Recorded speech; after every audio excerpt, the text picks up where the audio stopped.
vamos então entrar na nossa série hoje, Ser Igreja.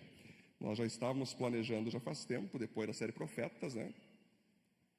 Nós entraríamos então nas epístolas, né? No estudo do Atos dos Apóstolos, epístolas paulinas, epístolas pedrinas do Pedro, joaninas do João, né? Apocalipse, vamos seguir lá. O livro que eu apresento Jesus para as pessoas, se você quer conhecer Jesus na íntegra, eu vou pedir para você ler meu livro, As Quatro Faces de Jesus, porque ali eu pego o livro de Mateus, Marcos, Lucas e João e apresento Jesus nos evangelhos. É fantástico, muito bom.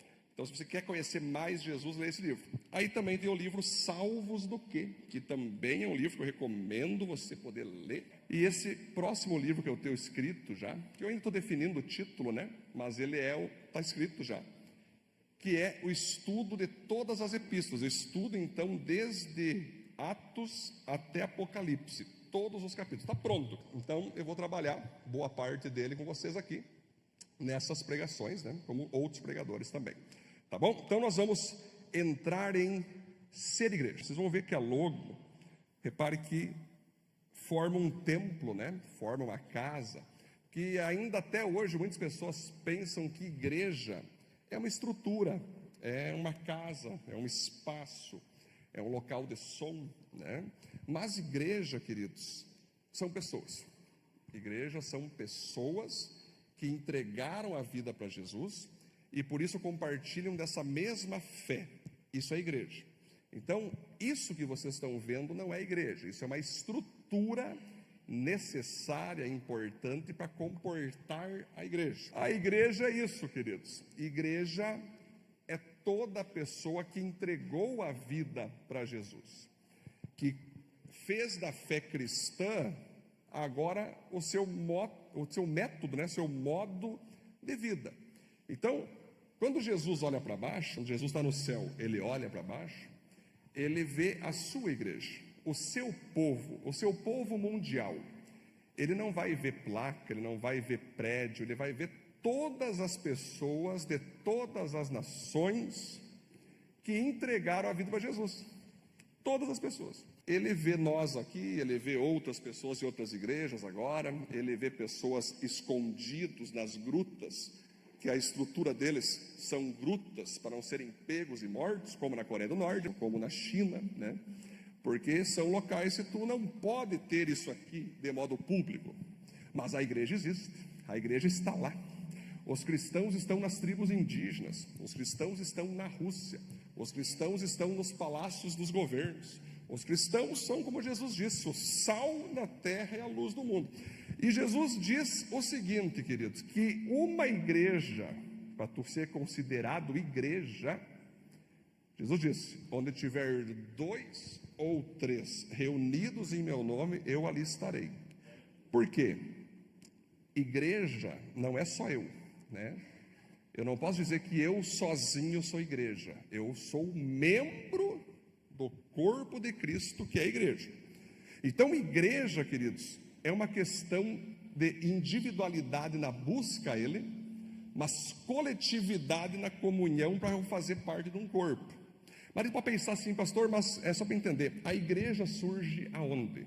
Se você pegar a Bíblia de modo profético, quando Deus chama Abraão, Gênesis 12, tinha vários povos, né? Tinha inúmeros povos. Só que Deus queria ter um povo para Ele. Então Deus, Ele queria separar um povo para Ele. Aí Ele chega em Gênesis 12, Ele vai em Abrão, na época era Abrão, depois que ele se torna Abraão. Abrão, pai querido, grande pai, pai de caráter. Abraão, pai de muitos, né? E Ele fala, Abrão, seguinte, vou fazer um povo a partir de ti, um povo exclusivo meu, que vai seguir diretamente as minhas leis, ordens, princípios, ornamentos. E aí, Abraão sai da sua terra, sai do meio da sua parentela. Você sabe toda a história de Abraão. A partir de Abraão, então, começa a ser levantado o povo de Deus. Vai vir Isaac, vai vir Jacó, vai vir as 12 tribos, vai vir José, vai vir Benjamim, vai vir ali todas as leis que surgem, vai vir o próprio Moisés ali em Êxodo, né? O Moisés colocando as leis, os levitas, os sacerdotes, o tabernáculo, vai passando o tempo, você vai cruzando o Antigo Testamento, daqui a pouco Davi passa para Salomão a tarefa de levantar um templo de adoração ao Senhor, e está ali estabelecido então na terra o povo de Deus. Pastor, já seria a igreja? Ainda não, mas é um modelo, uma maquete do que Deus queria fazer em relação à sua igreja. Um povo que vive em meio a outros povos, mas debaixo de outros princípios. Um povo dentro do planeta, mas diferente em seu comportamento, diferente em seu jeito de ser. Aí quando Jesus vem para a terra então, e ele traz, o Jesus na verdade, queridos, ele chega na terra, ele traz um pouco de confusão no meio do povo, porque aí os discípulos chegam assim: olha, Senhor, esse templo maravilhoso ao templo de Deus, né? Está um templo maravilhoso erguido ao Deus Pai. Aí Jesus, show, não vai ficar pedra sobre pedra aí, vão destruir esse templo, mas depois de 3 dias eu vou levantar esse templo. Aí os caras não entenderam mais nada, né? Como assim? Não entendi. Não, 3 dias, demoraram 49 anos para levantar esse templo, o Senhor vai levantar em 3? Enfim, essa que foi a justificativa, uma delas, para prender Jesus. Ele falou que ia levantar o templo em 3 dias. Isso não se fala. Mas aí, queridos, ele estava se referindo que ele agora estaria simbolizando o templo que todas as pessoas entrariam para fazer parte do povo que o próprio Jesus chamaria de igreja. Então, Jesus ele vem, ele traduz todo o Antigo Testamento e fala: galera, está vendo esse Israel aqui? Está vendo esse modelo judaico? Então, a partir desse modelo, o meu Pai vai levantar um povo que não é só judeu, vocês têm que entender isso, é um povo de todas as nações que eu vou chamar de igreja. Aí, por exemplo, se você vê aqui no Antigo Testamento, alguns falam kahal, igreja no hebraico, significa congregação, um povo reunido para adorar e servir a Deus. Se você passar para o grego, no Novo Testamento, você vai ver que igreja significa eclésia, que significa povo também, reunião, junção, com o propósito que seria chamados para fora. Então, Jesus ele pega o modelo, o arquétipo, traz para dentro, e ele mostra então que igreja serão todas as pessoas que entregarem a vida para ele. Então, queridos, você tem que entender o seguinte, que o que faz eu ser cristão não é a igreja que eu estou, é o Deus que eu sirvo. Então, se eu sirvo a Jesus Cristo com toda a minha fé, com toda a minha fidelidade, eu posso participar de qualquer igreja que tenha a mesma fé, eu posso estar em estruturas assim, eu posso estar numa casa com 5 pessoas, eu posso fazer parte de uma igreja de 15 mil pessoas, de 100 pessoas, de 80, não importa quantos vão ter, o que importa é que você esteja nesse grupo e tenha um grupo que você compartilha a sua fé cristã. Vamos trabalhar daqui a pouco mais sobre isso, mas quando Jesus então olha para nós, ele vê um povo que pertence a ele, um povo no Brasil, um povo na Argentina, um povo na Coreia do Norte, um povo em Portugal, um povo no Japão, um povo em Cuba, um povo no Irã. Deus ama o Irã, Deus ama Israel, Deus ama as nações. Deus, a própria Bíblia diz, João 13,6, porque Deus amou o mundo tanto que entregou o seu Filho unigênito a todo aquele que nele crer, não pereça, mas teve a vida eterna. Então, às vezes as pessoas dizem assim, que Deus é brasileiro. Não ofenda o Senhor. Não, nada contra nós brasileiros, a gente é um povo top, mas não, Deus não é brasileiro, Deus não é argentino, Deus não é cubano, Deus não é japonês. Deus, ele é de todos, ele pertence, ele mesmo criou a todos. Só que isso não legitima a ideia que Deus salvará a todos. Não é porque Deus ama o mundo, ó João 3,16, porque Deus amou o mundo tanto, ok, top, show, ponto, não. Que enviou o seu único filho para todo aquele, dentro desse mundo, dentro das nações, dentro das cidades, todo aquele que crer em Jesus, não pereça, não vá para o inferno, mas seja salvo e tenha vida eterna. Existe muito aquela coisa, todos são filhos de Deus. Não. A Bíblia diz que todo ser humano é criação de Deus. Filho somente aquele que nasce de novo. Deus nos ama, mas só vai fazer parte do povo de Deus quem ama Ele, quem entrega a vida para Ele, quem recebe essa fé, quem vai seguir os seus princípios. Então, existem muitas lendas urbanas, ensinos que confundem as pessoas, né? Que dizem, todos serão salvos. Mentira, não é o que a Bíblia fala. Todos pertencem a Deus. Mentira. Todos foram criados. Pertencer a outra coisa. Todos, de certa forma, estão vivendo o que Deus quer. Não. Porque se nós cair nessas armadilhas ideológicas, a gente vai completamente contra a palavra, né? Então, se o próprio Deus fez Israel, nós estudamos sobre Daniel semana passada, que ele não se contaminou com a Babilônia. Mesma coisa a igreja. A igreja, sim, ela não pode ser igual ao mundo.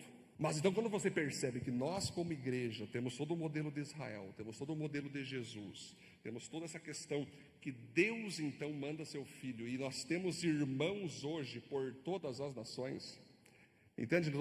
Eu quero hoje, nessa introdução do Ser Igreja, tirar-nos dessas estruturas denominacionais necessárias, nome, que já falei com vocês que é importante, mas nós voltarmos para a essência bíblica do que é ser igreja. Então, o meu irmão da Assembleia, o cara que vai na Assembleia é meu irmão em Cristo. O cara que vai na Batista é meu irmão. O que eu digo para você? Se ele confessa Cristo e confessa a palavra de Deus. Agora, se um cara está aqui, ou está em outra igreja, mas não confessa Jesus, ou não anda de acordo com o que a Bíblia diz, a Bíblia nos fala que não é irmão. Não somos perfeitos. Ninguém aqui é perfeito. Mas nós temos que congregar da mesma fé. Então, independente de que igreja a pessoa vai, se ela é tão forte, isso que o apóstolo Paulo dizia, que tinha pessoas que iam ceiar na igreja de Corinto, sem conhecer Jesus. Eles iam lá, eles não queriam entregar a vida para Jesus, eles não queriam nada com Cristo, mas queriam tomar a ceia. Não, eles queriam tomar a ceia. Aí Paulo fala, não façam isso, porque a ceia simboliza o sangue e o corpo de Jesus. Vocês não podem tomar ceia sem nem ao mesmo saber do que se trata. E ele fala que alguns ficaram doentes por tomar ceia sem saber o que era, e outros até morreram. Para você entender, isso está no Novo Testamento de Coríntios, leiam lá. Ou seja, é possível alguém estar numa igreja sem ser igreja, é possível alguém estar ouvindo a palavra sem viver a palavra, é possível alguém estar ouvindo sobre Jesus o dia inteiro e não entregar a vida para Jesus. Mas, quando eu conheço alguém que tem a mesma fé que eu, cara, esse alguém é meu irmão. Essa pessoa, ela comunga da mesma fé. Então, na verdade, o certo, se nós fosse viajar para qualquer lugar do mundo, não era nem de ver hotel. Era só descobrir onde está a igreja. Onde é que estão os irmãos? Onde é que estão os locais? Onde é que estão as grutas de esconderijo? Onde é que estão as bases evangelísticas? Só que, né, no nosso mundo globalístico, a gente geralmente muda a ideia. Mas aonde nós formos no mundo, se nós encontrar alguém que é cristão, dizer, a paz do Senhor. The peace of the Lord. Olha, se gostaram dessa, é espetacular, né? Top demais, né? Não, meu igreja ainda vai longe.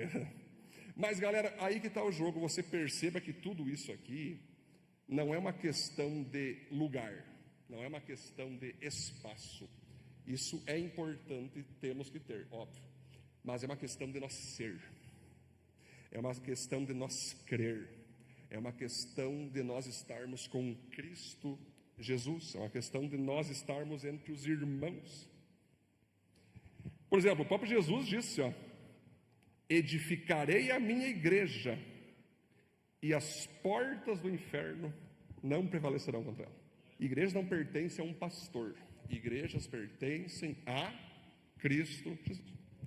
Então, os cristãos todos pertencem a Cristo Jesus. Amém, queridos? É claro que Deus vai usar os pastores, vai usar os líderes, vai usar os irmãos. Ele usa a gente para cuidar da gente. Mas pertencer, a igreja pertence a Ele. Então você repare que quando a gente vai analisar, depois que Jesus sobe aos céus, né? Depois que Jesus sobe, os seus discípulos ficam esperando a promessa que ele tinha dado, que era enviar aquele que ia capacitar os irmãos a viver e ser igreja, que seria o Espírito Santo. Isso que é legal. Então Jesus sobe lá, e aí depois de algum tempo no céu, falando com o Pai, falando com o Espírito Santo, isso que eu acho legal. Eu fico imaginando o Pai, né? Governando o Antigo Testamento, fulminando aquele, matando aquele outro, porque o Pai era muito...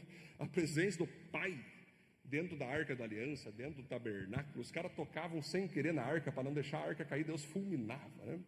Aí Deus Pai pensou, poxa, eu vou ter que passar para o meu filho. Filhão, é o seguinte, desce lá, ensina o povo, salva o povo, morre por eles, ressuscita e sobe.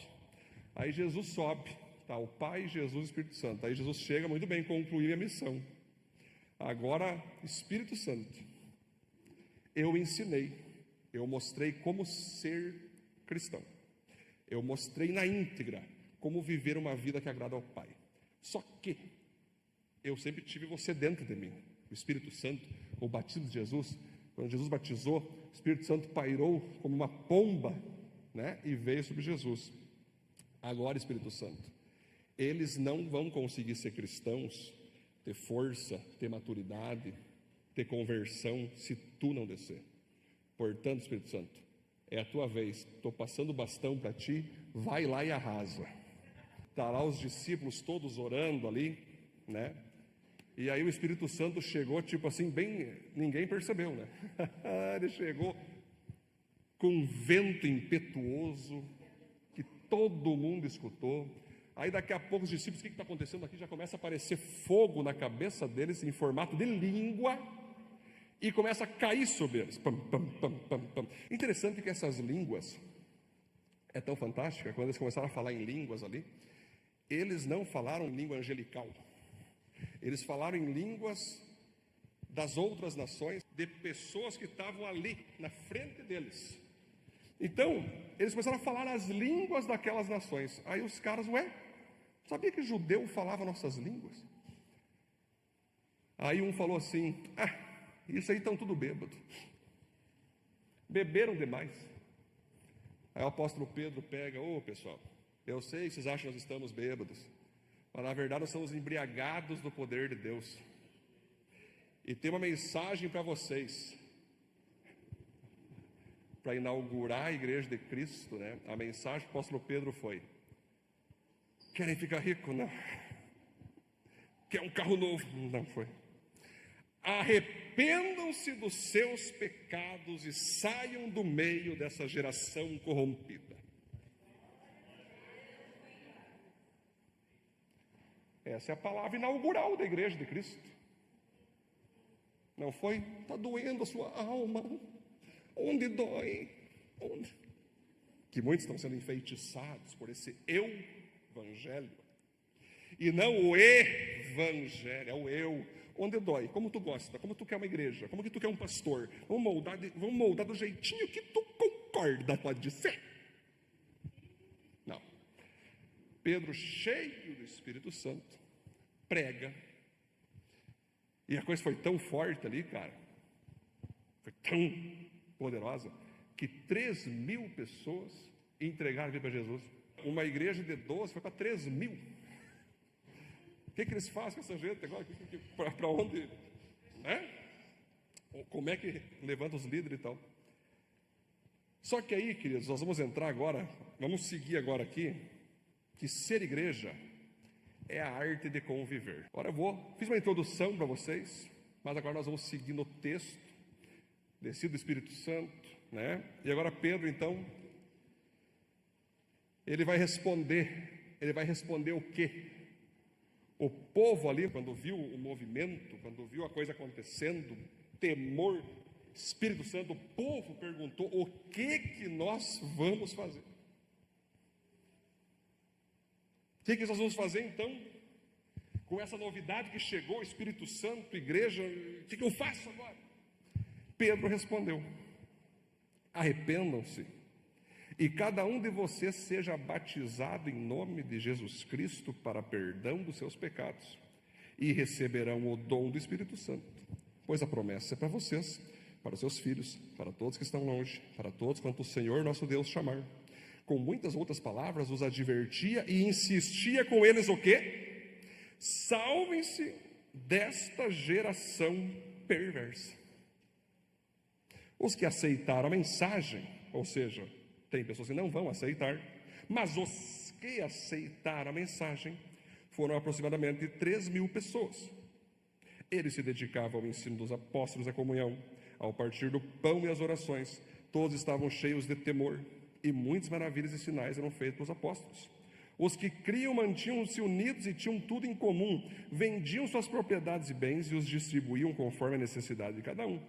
Todos os dias continuavam a reunir-se no pátio do templo, partiam o pão em casa e juntos participavam das refeições com alegria e sinceridade de coração, louvando a Deus e tendo a simpatia de todo o povo.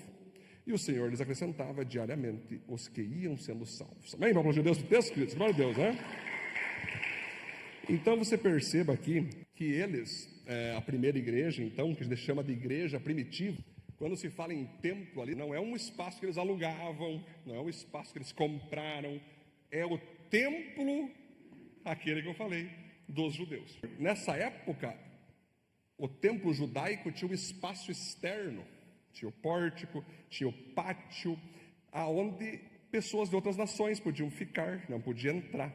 Então ali os cristãos poderiam vir, eram bem-vindos, até porque quando a igreja surgiu na terra ali em Israel, muitas pessoas, algumas ali também falavam: não, isso aí é só mais um movimento judaico novo. Então muitas pessoas tinham simpatia, porque era um movimento de Israel, é um movimento judaico, diferente um pouco, mas está tudo certo. Quando eles começaram a falar de Cristo na íntegra, a falar de Jesus que ressuscitou, aí começou a dar problema, porque os judeus diziam que Jesus tinha morrido. Para os judeus, Jesus era bandido. Para os judeus, Jesus era um cara corrupto, né? Um cara endemoniado que foi morto pelo Império Romano e que o corpo sumiu porque os discípulos roubaram, enterraram e disseram que ele estava vivo. Isso até hoje fala em Israel. Tu for lá, até hoje os caras falam que a história de Jesus é uma mentira. Mas também, né, imagina os soldados, né? A pedra rola ali. O que eles iam ter que inventar? Não tem, mentir não vai dar, né? Que o corpo, sumiu o corpo, pô. Foi os discípulos que roubaram. Então, quando eles perceberam que eles começaram a falar de um Jesus Cristo vivo, que ressuscitou dos mortos, que apareceu para eles, aí começou a dar problema, porque daí os israelitas começaram a perseguir com muita força os apóstolos, né? Mas eles se reuniam enquanto ainda eles podiam no templo, queridos. Por quê? Ali nós vamos ter então 3.000 pessoas de um dia para o outro se converteram. Então eles já logo distribuíram essa igreja primitiva em casas, em grupos. E aí quem dava as direções, os direcionamentos para toda a igreja eram os apóstolos, né? Então era Pedro, Tiago e João, que a partir deles o Senhor usava então para passar para os líderes, para passar para os membros e todos serem pastoreados na mesma palavra, né? As pessoas falam muito assim hoje: eu ouço a Deus e não pastores. Pois é. Mas quem que Deus usa para governar a igreja, pastorear a igreja? Os pastores, querido. Eu quero ter minha vida independente, só eu e Deus. Ok? Mas só tu e Deus não cumpre o propósito da igreja, tem que ter mais gente. Tem que ter pessoas pela organização, que organize a igreja, que distribua a palavra, vá para os pequenos grupos, vá para os ministérios e todos andem em unidade. Então, quando você chega aqui na igreja, a gente se inspira totalmente na igreja primitiva. Tem Deus, Jesus, que comanda, tem os apóstolos que recebem a doutrina coletiva para o povo, tem os líderes que vão levar as instruções, a palavra, e tem os membros que vão receber. E está todo mundo organizado, está todo mundo em unidade, está todo mundo respeitando as hierarquias. Quem não aguenta isso é quem tem problema com figura de autoridade. Esse é o ponto. Quando a pessoa fica falando muito, lá tem um líder, lá tem um apóstolo, lá tem um pastor. Sim, mas Deus cuida de gente através de gente. Quando Deus quis tirar, o povo do Egito, o que ele usou? Uma borboleta? Um lagarto? Quem que ele chamou? Moisés. Um homem, chamou um homem. Moisés vai lá, ele foi, beleza, show de bola. Quando Deus quis fazer seu povo, quem que ele chamou? Um homem, Abraão. Minha esposa pregou esses dias, quando Deus quis fazer um tendel lá com os inimigos, chamou Débora. Era para ser o cara barato, mas foi a Débora. Quando Deus quis salvar a humanidade, trouxe Jesus Cristo. Quando Jesus veio e chamou 12 discípulos, foi para quê, gente? Foi para quê? Para treinar os 12, para governar o seu povo. Quando fica então os primeiros apóstolos, Pedro, Tiago e João, e depois o apóstolo Paulo surge para pastorear demais nações. O apóstolo Paulo depois passa a responsabilidade para Timóteo, depois para Tito, depois para Filemão, até o Onésimo entra junto. Quem funda as igrejas de Éfeso, de Galácia? Paulo. Então, gente, é muito simples, não é difícil de você entender a Bíblia, é muito simples. Geralmente a pessoa que insiste em não entender, porque ela insiste em desobedecer, porque tem problema com figura de autoridade, ela tem problema com figura hierárquica, e por isso ela bate em pastor, fala mal de autoridade, ela tem um problema explícito com figura de autoridade. Mas está aqui, gente, o povo ficava junto com os apóstolos, eles se dedicavam ao ensino dos apóstolos, à comunhão, ao partir o pão, às orações.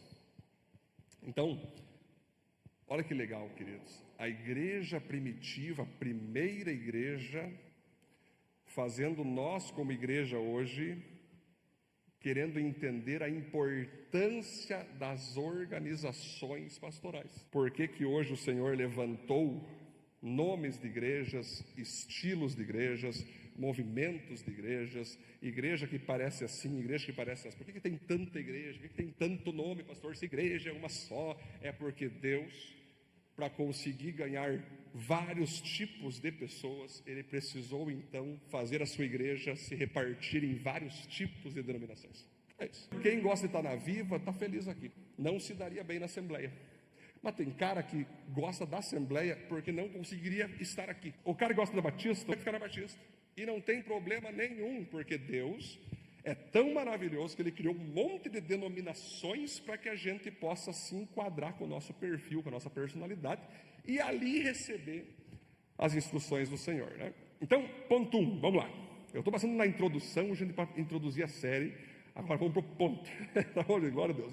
Poderíamos falar muita mais coisa, mas vamos ficar por aqui por enquanto. Temos a série inteira ainda, Então, igreja são pessoas em constante transformação em Cristo. São pessoas que buscam perseverar em uma vida cristã, que é pautada no arrependimento da antiga vida. Então vocês viram que Jesus, ele passa para Pedro, É interessante quando Jesus fala com Pedro: Pedro, tu és pedra, e sobre essa pedra edificarei a minha igreja, Mas momentos antes, Pedro fala: tu és o Cristo. E aí Jesus fala sobre essa afirmação, que eu sou o Cristo, edificarei a minha igreja. E tudo que a igreja ligar na terra será ligado no céu. Eu sei que pode escandalizar, mas a verdade escandaliza. Aí a partir do Pedro, do Peter, ele é o primeiro Papa. Aqui já se foi. A igreja não é estabelecida sobre um homem, mas sobre Cristo. Aí depois de Pedro veio outro Papa, veio outro Papa, veio outro Papa, veio outro Papa, chegando até o papado atual, onde você vê muitas pessoas ouvindo mais a voz do Papa do que a voz de Deus. Então, e realmente, junto com a Bíblia, também tem o livro do Papa. Mas foi mal interpretado, infelizmente foi mal interpretado. Jesus não disse: Pedro, sobre você eu vou edificar a igreja. Não, momentos antes, Pedro fala: Senhor, tu és o Cristo, Filho de Deus vivo. Aí Jesus fala: não foi nem carne nem sangue que te revelou isso, mas sim o meu próprio Espírito. E sobre essa afirmação que tu disse, que eu sou o Cristo, eu edificarei a minha igreja. Só que tem um detalhe aí que não podemos tirar. De fato, o primeiro pregador que levantou 3.000 pessoas e fez a igreja inicial foi quem? Pedro. Mas para cumprir o que ele disse: se tu me ama, apacenta as minhas ovelhas. Então ele foi de fato o primeiro, mas é claro que Pedro não deveria ser considerado aquele cara que vai ser edificado sobre ele. Não, que não existe igreja, né? A igreja tem que se edificar em Cristo. Só que o Pedro, então, primeira palavra dele é: arrependam-se. Sabia que a palavra arrepender-se significa você pender para o lado ou pender para trás. Você está vivendo aqui, você está caminhando em direção a algo, aí você, opa, entendi, viajei, parei, não vou mais. Arrepender-se é isso.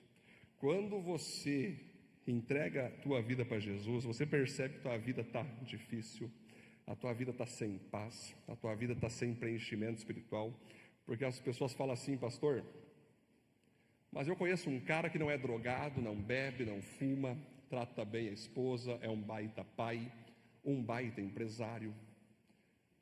Ele só não tem Jesus. Só que aí que está o problema, queridos. O problema não é se nós somos uns cacos, se nós somos, né? É óbvio que entre um assassino, um cara do bem, tem muita diferença. Mas o que nos torna pecadores não é isso, é nós não termos Jesus, é nós não ter nos rendido a Jesus. Então, o primeiro arrependimento nosso: Senhor, passei todo esse tempo sem Ti, tantos anos sem o Senhor, eu quero me entregar a Ti. E aí sim, Senhor, olha o que eu fiz enquanto eu estive longe de Ti. Eu me tornei isso, eu fiz aquilo, eu passei por isso, eu estava vivendo dessa forma, Senhor. Eu quero me arrepender. Eu quero mudar minha vida, Senhor. Eu quero crucificar essa vida que eu tinha sem Ti e começar a viver uma nova vida. O apóstolo Pedro ainda fala: arrependam-se e depois façam o quê? Se batizem nas águas. Batismo é uma das coisas mais fantásticas que, ao meu ver, existe no Evangelho. Quando as pessoas vão para a água. No mundo espiritual, poucas pessoas percebem o que tem ali. Mas tem uma pessoa, quando vai para a água ali, ela está dizendo para o Satanás, para os demônios, para Deus, para as pessoas. Ela está botando aliança, né? Ela está casando ali, né? Ela vai confessar em público. Ela vai permitir que a pessoa imerja ali, seu corpo todo, vai entrar tudo para a água, simbolizando um sepultamento, simbolizando uma morte para aquela pessoa que vivia sem Cristo, da forma que vivia sem Cristo. Tudo vai morrer ali, morreu, como diz, né? E aí vai levantar uma nova vida, vai levantar um novo ser humano, vai levantar um novo cara, uma nova mulher, uma pessoa que agora está com uma nova ideologia, uma nova ideia, uma nova crença, um novo comportamento. É diferente. Se a pessoa batiza e depois não muda, ela não se batizou, ela só tomou um banho. Batismo, queridos, é uma ação que tu confessa em público, queridão, que tu se arrependeu da tua antiga vida. E tu levanta como nova pessoa. Aí depois disso, o apóstolo Pedro vai falar que vocês serão perdoados dos seus pecados. Aí você sente aquele perdão maravilhoso, aquele perdão de tudo que tu fez, né? Você percebe claramente que você foi perdoado, que você foi aceito por Deus. Eu sempre tive aquela questão que ninguém aceita Jesus. É nós que somos aceitos por Ele, é diferente, né? É Jesus que nos aceita. Muitas pessoas falam assim: pastor, depois que eu me batizei, É impressionante, cara. Na hora do batismo, tu sente alguma coisa ali, mas essa alguma coisa é o seguinte: você morreu para aquela tua antiga vida, você foi perdoado dos teus pecados, você está tendo uma oportunidade agora gigante de zerar, de resetar a tua existência que tinha antes sem Cristo, e agora você ter uma existência com Cristo. E no momento que você batiza ali, né? Já antes tu entregou a vida para Jesus, você já recebeu o Espírito Santo. Alguns falam assim: pastor, eu só recebo o Espírito Santo no batismo. Não, tu entrega a vida para Jesus, tu já recebe o Espírito Santo na mesma hora. Senhor Jesus, eu quero entregar minha vida a Ti, envia Teu Espírito. O Espírito Santo vai entrar agora dentro do teu espírito. Mas a nossa vida é como um carro. Eu estou dirigindo o meu carro lá, só está eu dirigindo ali. Quando eu entrego a minha vida para Jesus, aí pode ser o carro que for, pode ser um Fusca, pode ser um carro, independente qual o valor, cada um de nós é um tipo de carro, né? Está dirigindo ali, entreguei a vida para Jesus, Senhor, show de bola, agora dá licença que o Espírito Santo vai entrar aí. Não, calma aí, Senhor, mas é meu carro. Não, agora o Espírito Santo entra, dá licença, vai para o caroneiro, o Espírito Santo vai pegar agora e vai ser legal, o Espírito Santo vai pegar, isso que é conversão, né? Ele vai só olhar para ti e vai perguntar, com emoção ou sem?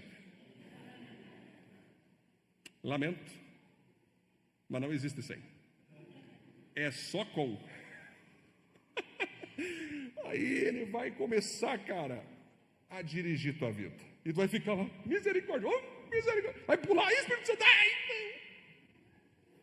Espírito Santo, para, não dá mais. Não dá. Cavalinho de pau, não. É bucha, né? Aí a luta daquela pessoa que agora entendeu o que fez, que é deixar a condução da sua vida para o Espírito Santo. Agora, estava pensando, Espírito Santo, eu não calculei muito bem o preço, percebi que é demais. Eu vou ter que então pedir para tu dar licença. Eu quero conduzir de novo, estava mais tranquilo a minha vida, estava mais de boa. Agora tu está meio maluco, sei lá, mas estamos juntos igual, só vai fica no caroneiro. Nas retas eu te devolvo o volante. Estacionar eu passo para ti. Não. Aí que está o jogo, queridos. Quando o Espírito Santo, ele entra, repare, ele não tem esse nome à toa, Espírito Santo. A primeira coisa que ele quer fazer em mim, em você, é te tornar santo. Tua mente santa, teu coração santo, teus comportamentos santos, puros. Ele sabe que nós não somos perfeitos, mas Ele quer nos transformar, Ele quer nos mudar, Ele quer nos capacitar, Ele quer nos ajudar a sermos cristãos. Como um carro não anda sem combustível, né? Ou não anda carregado na sua eletricidade, agora podemos usar esse exemplo também. Um cristão não consegue ser cristão sem o Espírito Santo. Não consegue agir como cristão sem o Espírito Santo. Então a gente precisa da presença de Deus, a gente precisa do Espírito Santo, que vai falar conosco, principalmente da sua palavra, vai usar pessoas para falar com a gente, vai falar conosco em voz audível, em sentimento, em impressão. Tu vai saber quando o Espírito Santo fala contigo. É aquela hora que você quer fazer alguma coisa, vem aquela voz, fica quieto. É aquela hora que tu vai agir na carne, aí vem uma voz assim, viu? Não recomendo. Fica na tua. É aquela voz que tu vai querer ter mágoa de alguém, aí vem uma voz, perdoa. Tenha certeza que se tu ouvir uma voz que fala, perdoa, não foi Satanás. Não. O Satanás nunca vai chegar, perdoa ela. Não. Ele vai falar outra coisa. Então você repare que nós, conduzidos pelo Espírito Santo, queridos, a gente passa a vida para Ele, a gente passa para o comando dele. E quando a gente entrega para Ele, então, a gente tem que entender que o próprio apóstolo Pedro falou, para nós sairmos do meio da geração perversa, ou seja, práticas mundanas que eu tinha antes de Cristo, ações mundanas, ambientes mundanos, eu tenho que sair, eu tenho que cair fora. Eu tenho que agora deixar o Espírito Santo me santificar. Ponto 2, vamos lá. Igrejas são pessoas que vivem a palavra de Deus. São pessoas que não se pautam por emoções, opinião alheia ou pela vontade pessoal, mas sim pelos princípios da Bíblia Sagrada. Então você repare que quando nós estamos como cristãos agora, eu não vou mais buscar minha opinião. Eu não tenho mais opinião, né? Eu não tenho mais ideia própria. Eu vou ir para a ideia da Bíblia. É tão interessante, eu sempre falo, quando eu prego aqui, eu faço questão, gente, depois vamos para casa, põe à prova qualquer pregação minha aqui. Se for antibíblica, vem falar comigo. Cristão de Bereia, o apóstolo Paulo pregava para eles, os bereanos iam para casa, faziam um estudo da palavra de Paulo, se aprofundavam ainda mais para ter certeza que a palavra é bíblica. O que eu estou pregando aqui é a Bíblia, a exclusiva palavra de Deus. E você tem todo o direito de chegar em casa, analisar a palavra, vai no chat, vai no Google, vê se é assim mesmo e siga a palavra. É a palavra. Porque nós, queridos, não temos opinião própria. Opinião, você escuta um podcast lá, as brigas dos caras, eu tenho essa opinião. Não, opinião você pode ter, né? Mas agora, seguir, a gente tem que seguir a voz de Deus, a voz da palavra.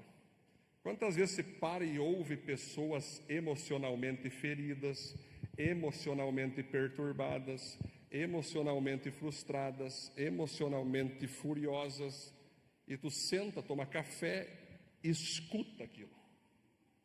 Aquilo vai para você, aquilo vai de uma forma que muitas vezes você acha que é Deus falando. E você pega aquela opinião e faz daquilo uma doutrina, a voz da alma. Mas não, a doutrina dos apóstolos não é a voz da alma. A doutrina dos apóstolos é a Bíblia, é a palavra de Deus. Toda vez que alguém me dá um conselho, eu recebo, mas eu sempre peço, qual é a base bíblica? Pastor, eu acho que tu tinha que fazer tal coisa. Estamos juntos, mas qual que é a base bíblica? Em que parte da Bíblia você pode me recomendar? Você pode me dar um exemplo? Só para me entender, a tua opinião, o teu conselho está pautado na palavra?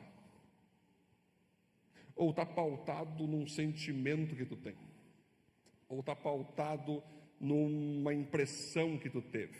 Ou está pautado num julgamento pessoal que tu tem sobre o assunto? Nós temos que ter Bíblia, queridos. Você repare que os apóstolos, eles se dedicavam a ensinar a Bíblia. Eles se dedicavam a fazer o povo cristão ler a Bíblia. Eles buscavam, claro que na época não era a nossa Bíblia que nós temos hoje, os pergaminhos, né? Mas eles buscavam conduzir a igreja de modo bíblico. Então, quando você percebe que você tem que obedecer à Bíblia, não é obedecer, alguns falam assim, que tem que obedecer cegamente a um pastor. Isso não existe. Eu não quero obedecer. Não, gente. Quando uma palavra bíblica vem sobre você, aí Deus falou contigo diretamente, aí Deus falou contigo através do pastor, de um discipulador, veio a doutrina, agora entre você e Deus, a obediência, né? Você tem todo o direito de analisar, mas no momento que tu percebe, não, realmente faz sentido, a Bíblia diz isso claramente. Aí claro que hoje existem também pessoas que pegam a Bíblia e elas interpretam ela como elas querem. E às vezes a pessoa recebe a Bíblia bem interpretada, fantástica, mas mesmo assim detorpe a Bíblia, sabe?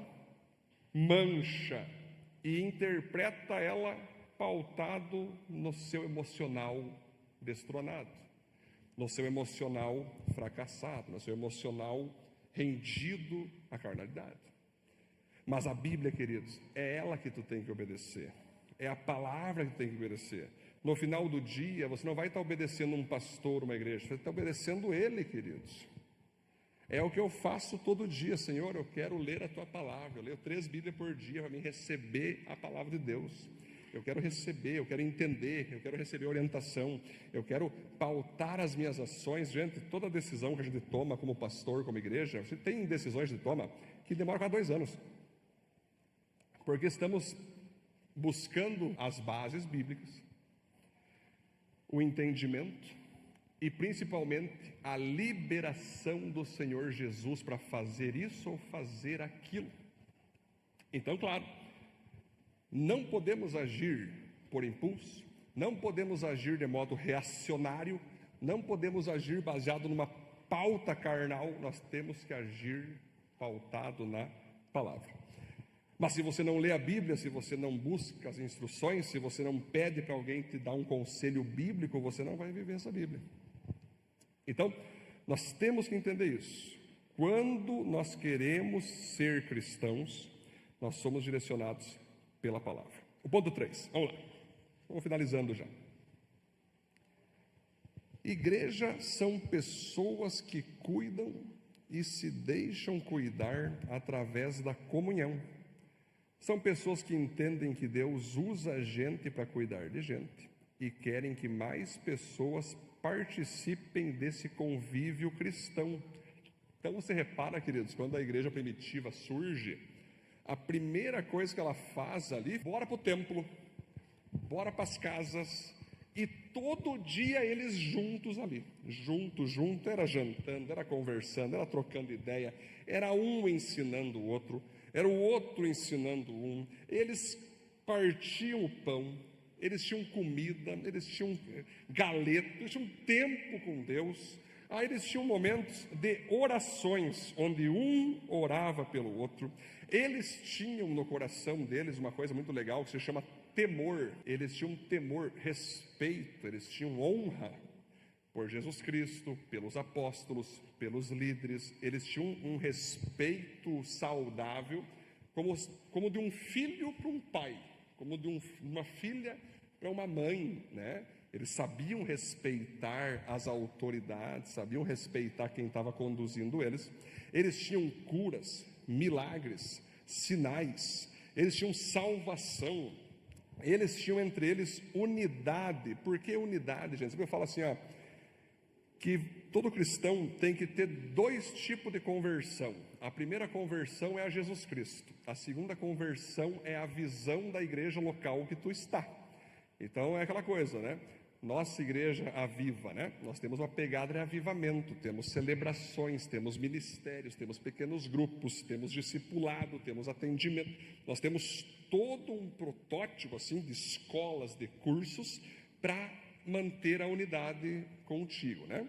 Também eles tinham ali a arte da generosidade, vendiam terrenos, depositavam todo o dinheiro para a igreja, distribuir para a galera, pagar contas. Eles tinham momentos de louvores intensos, louvavam ao Senhor, era muita música, era um povo de muito amor, de tal maneira que eles evangelizavam lá fora e as pessoas caíam para dentro sem discipulado, sem evangelismo. Pessoas que, cara, que legal, eu quero entrar nesse grupo.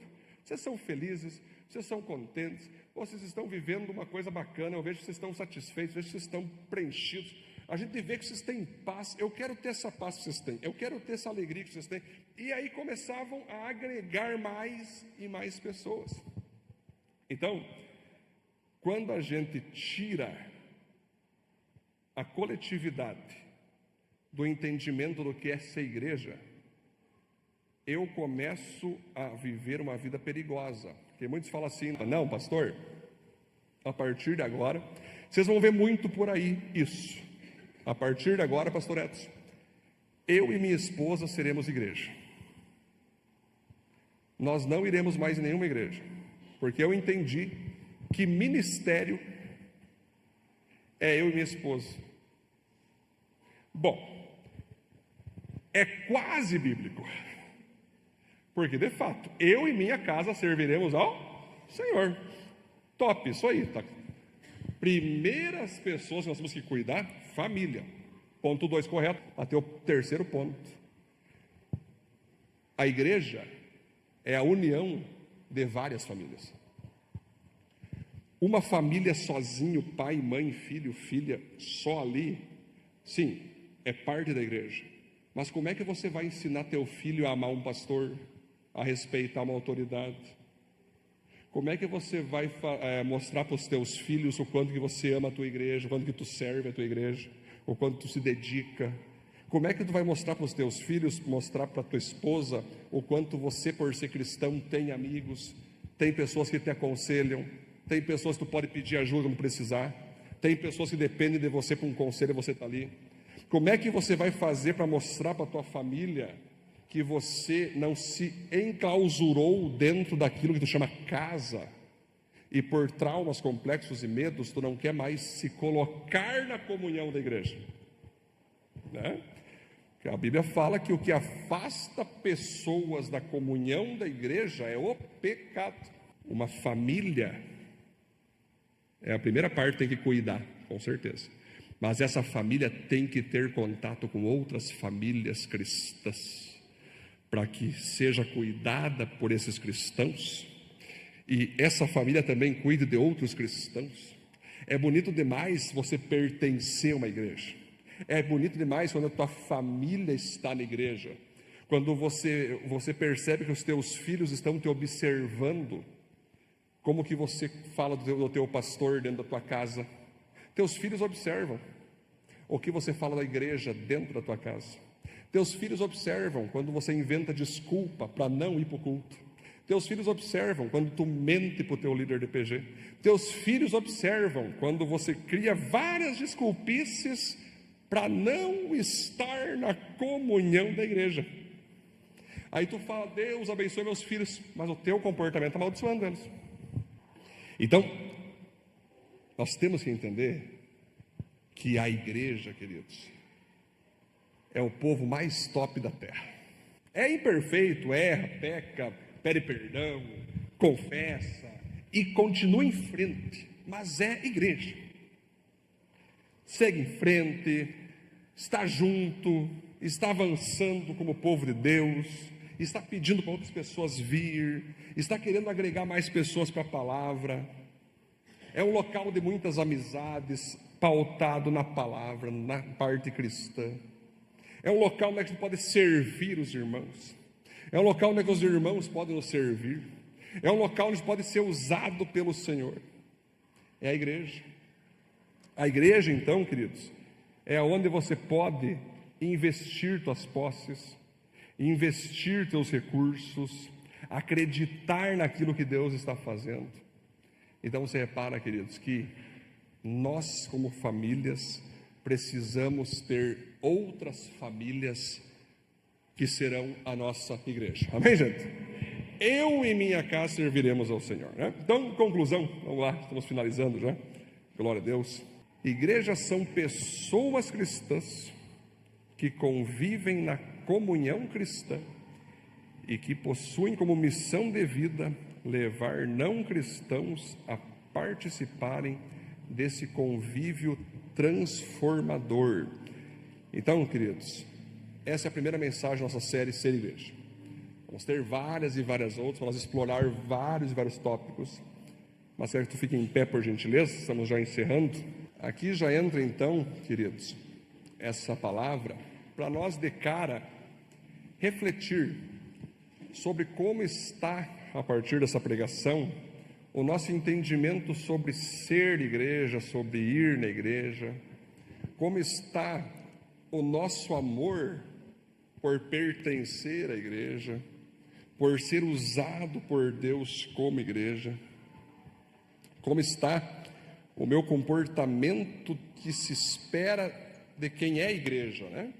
Nós buscar a Deus, ter o Espírito Santo, ter a presença dEle, se pautar na palavra dEle, se deixar ser cuidado, cuidar, você ter comunhão com os teus irmãos, você ter tempo de serviço, de generosidade, de unidade, você evangelizar lá fora, você trazer gente. Isso é ser igreja. Feche teus olhos, nós vamos orar agora. Glória a Deus. E que você tivesse tempo com o Senhor agora e colocar, Senhor, ó, eu amo ser igreja, amo vir na igreja, e eu quero, Senhor, poder ser cada vez mais usado pelo Senhor, ser cada vez mais cheio do Espírito. Agora é o momento de você orar, você buscar o Senhor. Pode desligar as luzes aqui também, queridos. Um momento de reflexão agora, né? Onde é importante nós, não vou fazer apelo, mas é mais para cada um do seu lugar, refletir sobre essa palavra.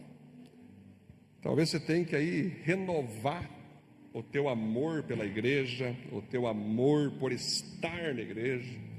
Talvez você vai ter que se reconsagrar, se reapaixonar por ser igreja, vir na igreja, priorizar estar em meio ao povo de Deus.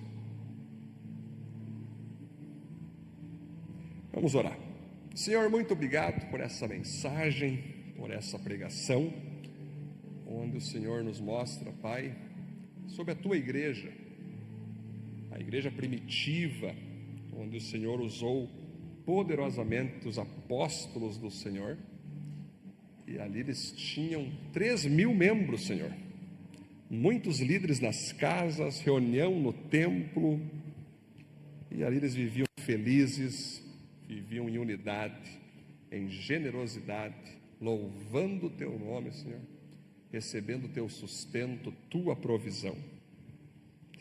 Pedimos, Deus, que o Senhor nos ajude a termos essa mesma alegria dos cristãos primitivos, esse mesmo temor que eles tinham, Senhor, pelos apóstolos, que a gente tenha cada vez mais também por figuras de autoridade. Temos visto cada vez mais aí fora pessoas sem temor, sem tremor, desrespeitosas, odiosas. Mas nós, como povo de Deus, queremos ser um povo que tem temor do Senhor, tremor da Tua presença, Senhor, que saiba respeitar pastores, líderes, Deus, presbíteros, diáconos, que saiba respeitar o seu irmão, que saiba honrar, Deus, os irmãos, saiba amar os irmãos, que a gente venha continuar como aviva, Deus, como esse povo de avivamento, a querer cada vez mais estar na igreja, estar nas atividades da igreja, sermos igreja na prática, tanto aqui dentro como lá fora, e sermos usados pelo Senhor com muito poder, pautados na Tua palavra e na presença do Teu Espírito Santo. Sim, nós oramos e agradecemos no nome de Jesus. Amém, amém, glória a Deus.